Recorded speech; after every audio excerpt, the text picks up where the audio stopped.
Традиционалните медиуми треба да го следат трендот на модернизација, создаваат кратки инстант вести, привлечни за младите, професионализам и истражување наспроти автоцензура и зависност. Разновидна програма и содржани од сите области: образовна, детска, младинска, културна, наука, сопствена продукција, а не да се сведува, како што ја нарекуваат анкетираните, мусака шема, ред вести, ред турски серии, како и влијанието на вештачката интелигенција која очекуваат да предизвика промени во медиумите и новинарството. Нема сомнеш дека медиумите треба да бидат ослободени од секаков облик на влијание, било политичко, било економско. Особено важен аспект од активностите на агенцијата е незината јасна и недвосмислена реакција во случај на попречување на медиуми при вршењето на нивната професионална работа.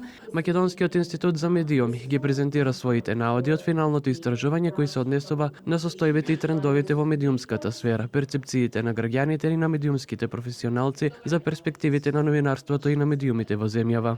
Со децении, медиумите како институции во овој регион се во состојба на перманентна системска криза, која се манифестира преку начинот на менаџирање, продукција и користење на медиумските услуги, како и низ технолошките аспекти на нивното делување. Заменик министерот за дигитална трансформација Радослав Настасиевиќе Верџиски, надлежно Министерство за медиумскиот сектор, вели дека целта во овој домен е јасна: создавање политики за современ, стабилен и европски согласен амбиент.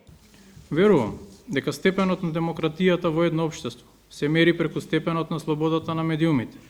Тие се огледало на зрелоста на државата и токму затоа наша обврска е да создаваме услови за нивен непречен развој и професионално созревање.